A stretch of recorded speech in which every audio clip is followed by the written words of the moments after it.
Hello, ladies and gentlemen, boys and girls, college football fans across the nation and around the world. This is Tim May with the Tim May Show. Yes, another special edition of the Tim May Show. If in fact doing two a week makes it special, I do believe it does, but especially in this case because with Ohio State headed into, in essence, a must-win game if it's to realize its goal, its first goal of playing in and winning the Big Ten championship game, headed into a showdown at Penn State, Happy Valley this week against number three and unbeaten Penn State. Ohio State, number four, can't afford another loss in the Big Ten, probably, and still make it to that first goal, which is playing for the Big Ten championship. Because, that first loss was at Oregon just a few weeks ago. Man, this this slow starting season for the Buckeyes in terms of competition really ramped up, as you've noticed in the last 4 weeks. I mean, with the game against Iowa, which Ohio State handled quite smartly.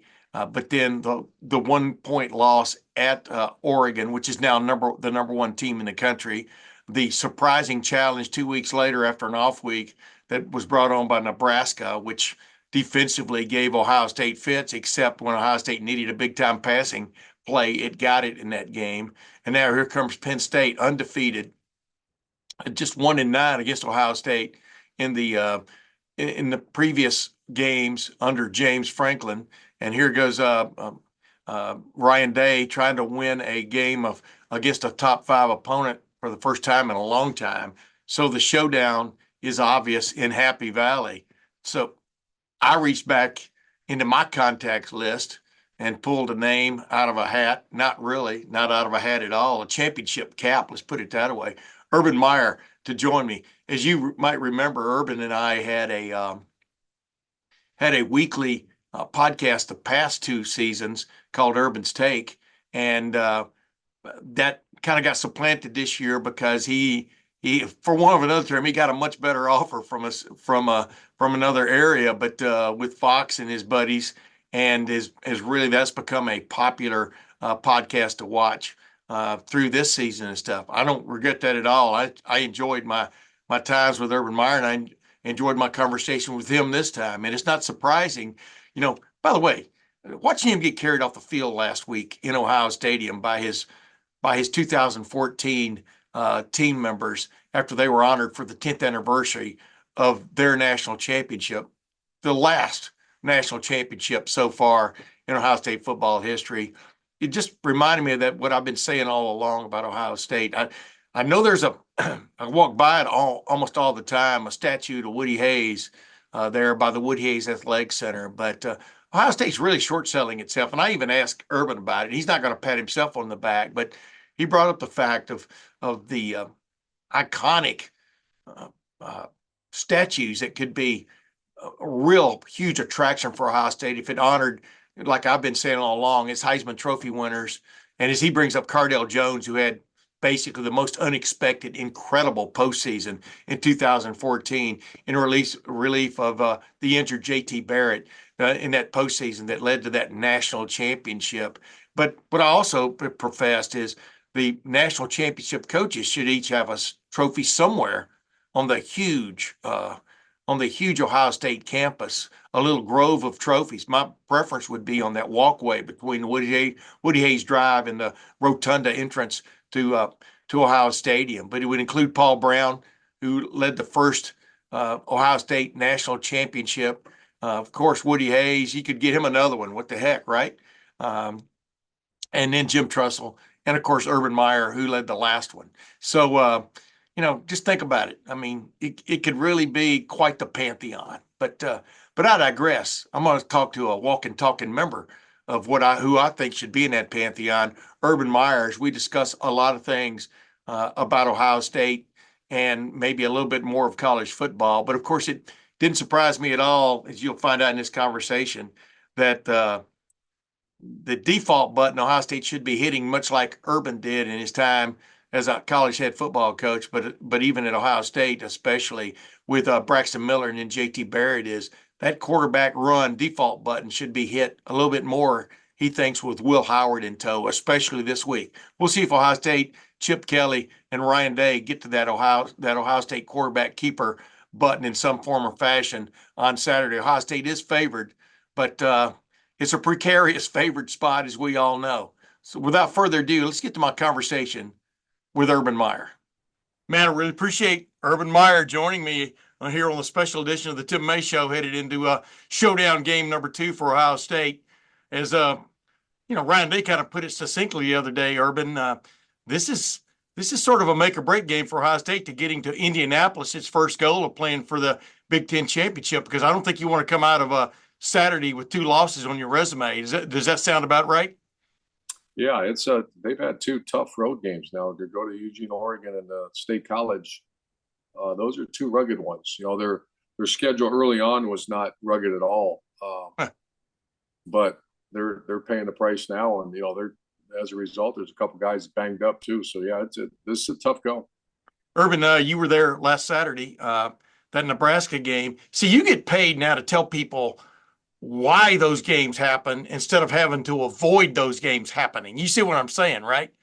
56-7, you lose to Indiana, then you come into Ohio Stadium, you're 25-point underdog, and you put up a fight. You and I both know Nebraska ain't the same Nebraska as 3 years ago or 2 years ago, too. I mean, there's some talent there, et cetera. I think Matt Rule has a plan and stuff. But as you watch that game live there in person, what was going through your mind about what Ohio State was dealing with? Well, you have 2 first-round tailbacks, 2 first-rounder tailbacks. And I don't want to say I was shocked, because I think Tony White, the defense coordinator in Nebraska, is really good. I think it's more of an outlier. If you had to say which is more of an outlier, the Ohio State game with Nebraska or Nebraska, Indiana, I think I was there at that game too. And yeah, it was one of those ones that it went away fast. And Indiana is I tell them, they're one of the best coached teams, certainly in the Big Ten, I think, in the country. They just don't make mistakes. They are really good at what they do, even with a backup quarterback. So, I just concerned, like all of us, I don't want to be a broken record here, that the run game, it astonishes me that, with the talent you have, and then that quarterback that can run. Yeah. I thought this was the year that, you'd have that 200, 220 yards per game rushing. And it hasn't happened. Yeah. And when you watch it, though, you're analyzing from a coach's point of view and stuff. I mean, I described it to people as, Nebraska runs a 3-3-5 defense, but that's, they got 4 guys on the line of scrimmage, 5 guys on the line of scrimmage. They're making you almost chase or whatever they're up to, and it kind of gets you on the wrong end of it. And now, how do you play catch up? In some respects. But what did you see about that Ohio State offensive line that could get fixed in a week? I guess is my point, because Penn State, they play a different defense, is going to try a lot of the same shenanigans, et cetera. What can you do in a week to fix something like that, especially when you're going to have probably a shuffled offensive line with maybe Donovan Jackson at left tackle now and that Austin Serveld at left guard? Yeah, this is rugged. I'm actually going to talk about this on Big Noon.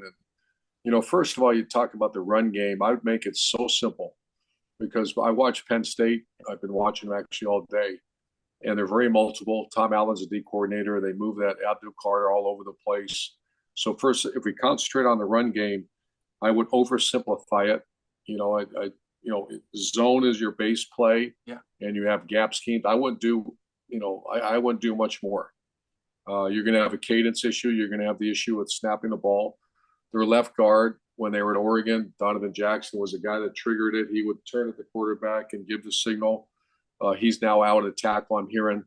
So yeah, I would make this thing simple, stupid for that offensive line, and get the ball to your best players, which, the skill level at Ohio State is still arguably the best they've ever had. So you got to think about, and I'd run the quarterback. I'd run him a lot. I made a comment, I'd run him 15 to 20 times in this game. He's the great equalizer. The running quarterback equates numbers for you instantaneously. And it actually forces teams to stop doing a lot of that nonsense. When you start seeing all the chaotic defense, run your quarterback. Yeah. Because that's, that you're going to gain a blocker. And so I understand the concern about not wanting to get guys hurt, but this is it now. This is the Super Bowl. This is the obviously the one at the end of the season, but this is the game. Back in the old days, you got talked about this on that podcast we did the last couple of years, but back in the old days, did you look forward to a game like this, or just in your guts, what was going on right about right about midweek, late week. What for both of these coaches, When I both was these younger, coaches have when I was a younger gunslinger, wild, coach and all that, I did. But and I talked to Bob Stoops and other friends of mine. As you get older, it's like, it's almost like it's agonizing because yeah, at Ohio State, it's one of the 3, 4, 5 programs. And I said this on Big Noon. There's actually a rule. There's not, but you can't lose. yeah, And winning becomes a relief.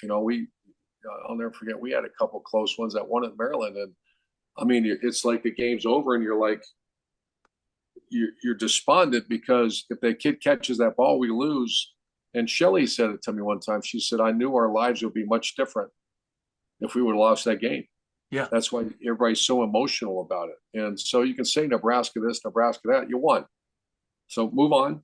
yeah, Okay, move on. But you won. It would be a much different day if they would have scored instead of, if Nebraska would have scored. So of course, you look forward to them, but the reality is, once you get a little older, it grabs you a little bit. yeah. Because it's put up or shut up time to a certain extent, and there's so much on the line. There always is at Ohio State. It seems like you're pointing out. Penn State. Where's Penn State?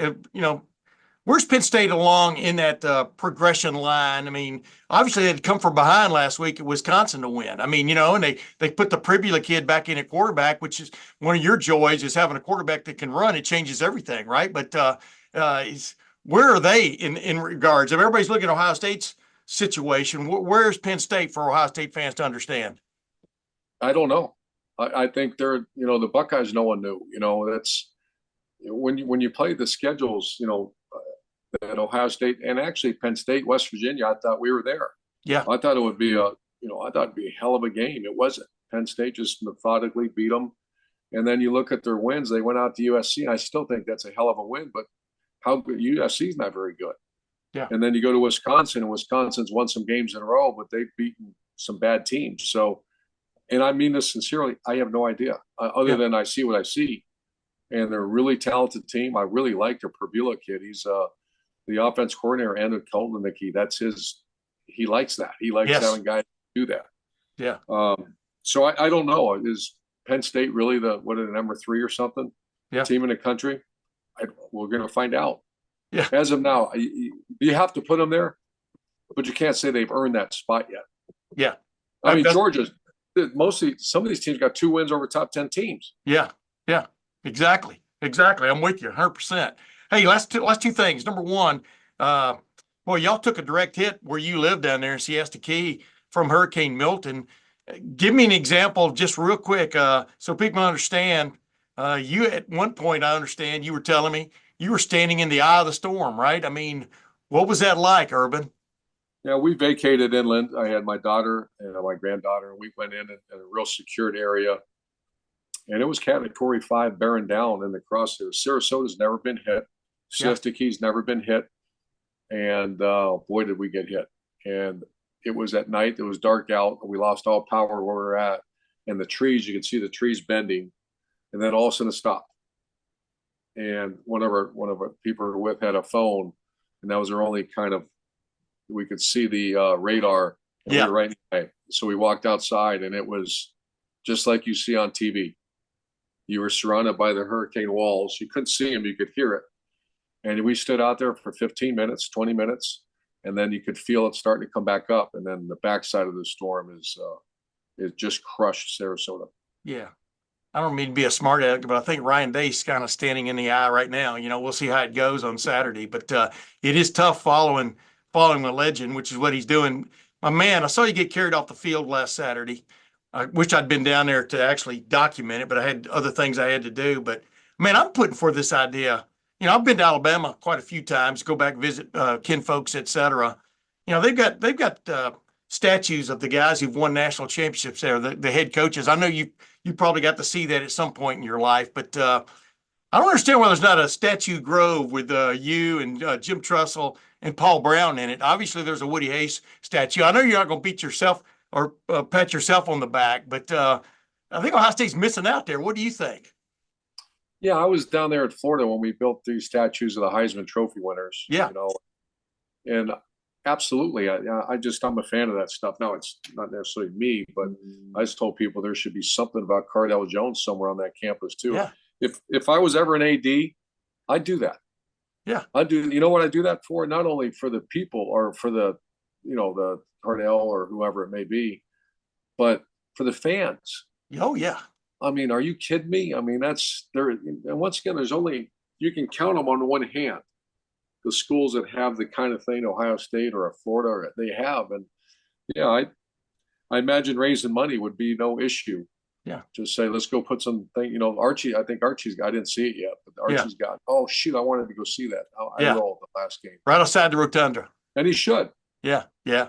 Hey, last thing, what is going on in college football this year? From a nutshell, Georgia gives up 31 points to Mississippi State, which couldn't beat Toledo, couldn't even get close to Toledo, and then goes and holds Texas to 15 points. Is it just from one day to the next? And how would you deal with this from the standpoint of you don't know what your team is showing up and maybe what other team is showing up? How crazy in your mind is it right now? I think, Tim, if you look back, it's always been crazy. We had a couple. JT Barrett was 19 for 19 in the fourth quarter. And we beat Penn State. We lose to Iowa badly. Yeah. So you can go back 20 years, 10 years, 5 years, and it's just all fresh and raw right now. But I think, the reality is college football, and we call a section on our podcast, any given Saturday, anything can happen. And that's one of the things that takes your breath away as a coach. Yeah. There's a lot of distractions out there. There's a lot of issues that are causing players maybe and coaches to maybe not stay focused. But to say that's this year, I think, you go back as many times as you want and say what happened. Yeah. And so I think I will say this to close with. Joel Klatt did something really good on Big Noon, and we did something at, I think, Big Ten Network as well. But right now I counted 22 teams that think they're going to make the playoff. Yeah. Remember the BCS era, you were hoping for a bowl game if you lost. Yes. So right now the engagement for the fans, the alumni, the coaching staffs, and most importantly, the players, you're not going to see opt-outs. Yeah. I mean, you got a chance to go play in a playoff, you're going. So I think there's so much good going on right now. I know there's other stuff that we need to get cleaned up, but there's a lot of good. Yeah, absolutely. And ratings are boffo, right? That's a good thing. Hey, Urban Meyer, thank you once again, man, for joining the Tim May Show. I really enjoyed it. I miss you, brother. Good to see you. Yes, sir.